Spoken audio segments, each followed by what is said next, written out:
Hello and welcome to a new devlog that is definitely not a cover for the OMORI video part 2. It's been quite a while since the last devlog, especially if you don't count that devlog number 0 thing, which in the ButWhyLevin canon is more like a clip show than an actual episode. But I've done a ton of stuff with the game since then, so here we go. This will probably be the biggest devlog ever, so yeah. And by the way, for anyone new here, this is a devlog series over my split-screen FPS Couch Combat. I'm making it using the Unity game engine, and in the last devlog I had just released a brand new build of the game, with lots of new features. In this devlog I have an even bigger goal, to make a Steam page for the game and actually get it up and running so that I can begin to collect wishlists. As I had just polished up and released a brand new build of the game at the end of the last devlog, I figured it was a great time to record some new gameplay. After all, the game should be in a pretty stable state right now, right? As it turned out, it was almost entirely unplayable. But the main issues all had to do with input and settings. It turned out that I had accidentally messed up some of the values that had to do with sensitivity and the drop-in buttons in the menu. So to say that this caused a few issues would be an understatement. The most troubling issue was actually with wireless controllers though. I usually only have wired controllers for testing, but this time I did have wireless ones, and it turns out that they have tons of issues. Like for some reason the A and B buttons work but the sticks don't. Although I don't really have a good fix for the wireless controllers yet, once I actually get a wireless controller to test with, I should be able to hopefully diagnose the problem. If nothing else works, I guess I'll just have to finally splurge on the expensive input manager rewired, which I kinda wish I had done from the beginning. But the issues with settings and menus needed to be fixed, so I got to making a quick patch. It took way too much searching, but it turned out that I just mixed up some X's and Y's in the script, which was unfortunate. But I got all the sensitivity settings all fixed up, and the drop-in menu was also just a small mistake. I also replaced the placeholder text for the About page, and the final issue that I fixed before releasing the patch was just making it so that you always have to have at least one stage enabled in the stage picker. This is pretty boring stuff, but it makes the gameplay much smoother.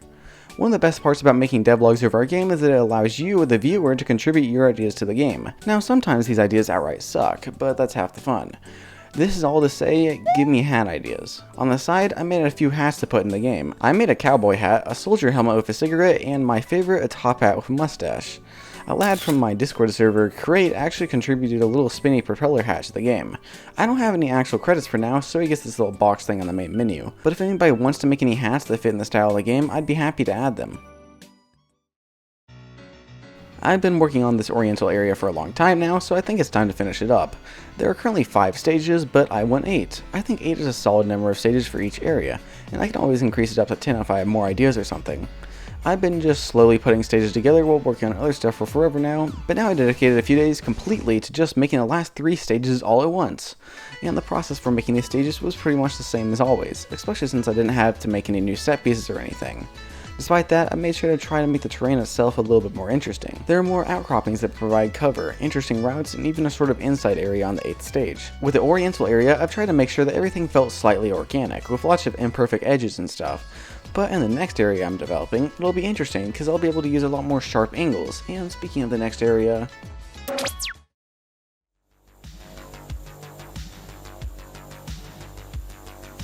the OUTRUN area. I've seen this aesthetic done quite a few times in recent indie games and even Cyberpunk 2077, and I think it's really fun, so I'm going to go ahead and make an OUTRUN area myself. I began everything by just gathering some references. I made sure to use the ultra fancy software of Microsoft Paint to make a bit of a mood board, and these are the main pieces that I want to put together to make the look of the area. First off, I want neon glow materials. These blocks can be super helpful as they can be pretty abstract but still look pretty good. That should help for designing the stages as I won't have to make as many building models and stuff. Second off, I'm going to make lots of street stuff too, like roads, street lamps, trash cans, and of course cars. The other major look that I want to mix in this area is skate parks. I think that makes perfect sense, as in the game you do a lot of sliding, and skate parks should serve as the perfect way for me to facilitate that sliding. So I began putting together some of these pieces.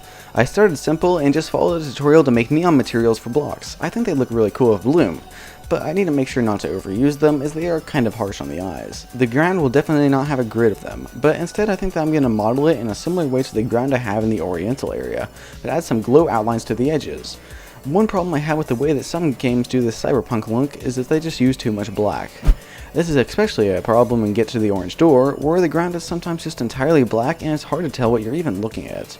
In order to solve that, I have a few ideas. One is allowing the ground to be black, but making sure to always place things on it. This will most of the time be roads, but I might also add some cool hexagons that give that cool isometric style look to it. If this doesn't work, then I might experiment with giving the ground a dark concrete texture, though that might clash with the rest of the game's look as there aren't any textures on anything else. After making these first few basic pieces of materials, I decided to try to make some bigger props. First off, a car. It turned out okay, I guess, but I'll probably remodel it in the future. Anyways, I put it in the game before realizing that I would need to make a custom material or something if I wanted it to have glowing edges. Trying to get the neon edges to work took a while, but eventually I just edited the model a bit and added these lines to its edges. It's definitely not perfect, but I think it's a pretty good first attempt of a car, as I've never really modeled one before. After that, I decided to make something cool, a tree. But this isn't any normal tree, it's a palm tree.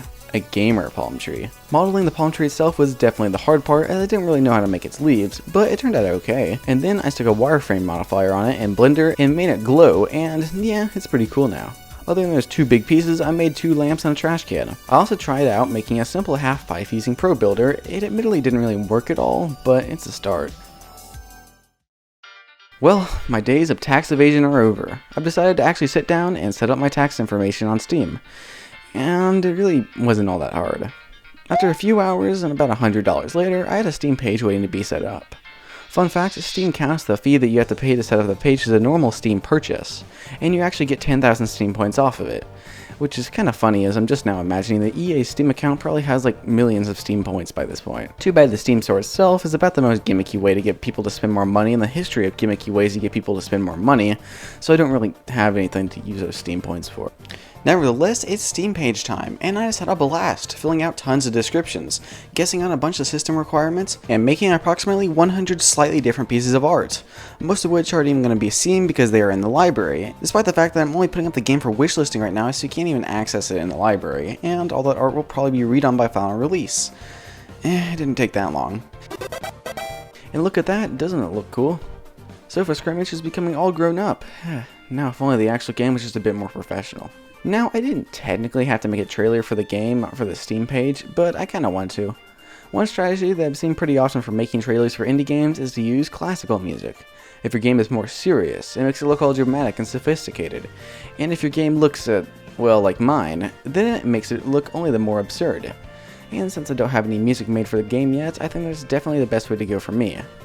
In order to find some classical music, I just looked up one of those 50 classical songs that you know but you don't know the name of videos and choose one that I thought would fit. The song is called Infernal Galop.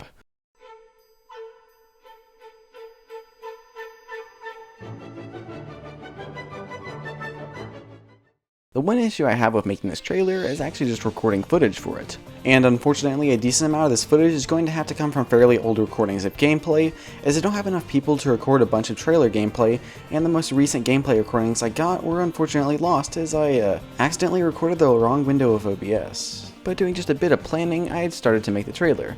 In the process of perfecting it, I had quite a few iterations. The original started with a lot of shots of the stages rotating. But after a bit of criticism from a few helpful people on Discord, I added a new part to the start of the trailer that almost served as a preview of the trailer in the first 7 seconds of the trailer. A lot of movies will do that nowadays. I also cut down on the stage's rotating shots, and overall I got the trailer looking better and moving a bit faster, but I made a mistake. I used a recording of the classical song thinking that it was copyright free because it's like 200 years old. But it turns out that that specific recording was actually copyrighted, and the copyright-free version of the song had a slightly faster tempo. So I resynced the entire trailer to this new song and made a ton of other adjustments. And then I also used a free piece of software to automatically up the frame rate of the gameplay to 60 FPS, which made the video feel a bit smoother. I also tried to upscale some of the lower quality gameplay to HD, but I didn't have any success, so I just replaced the lower quality gameplay with some other. The final thing to do was just to wait. I had to wait for the Steam page to get reviewed by Valve because I wanted to publish this devlog alongside the Steam page. It wasn't too big of a delay and I worked on the video while I was waiting, so whatever. But as of the release of this video, the Steam page is open and now you can go and wishlist the game. Wishlisting actually really helps out, as it boosts me in the Steam algorithm whenever I actually release the game, and so it would be incredibly helpful for me if you want to wishlist it. One thing before I end this video though, I just want to mention that I've been thinking about the whole theming of the game a bit more. Since the different areas are themed around genres and movies, and since there's a general retro couch theme going on, I decided that I should eventually eventually make some VHS style covers for each area. I sketched out one for the original area and one for the OUTRUN area, and you can see my great art skills in display. The Oriental one is a samurai movie called The Last Dragon Emperor, which is just about the most generic samurai movie name ever, and the OUTRUN one is Neon Punk 2 Trial by Friar, which sounds like a very high quality sequel in my opinion. Okay, thanks for watching. Bye.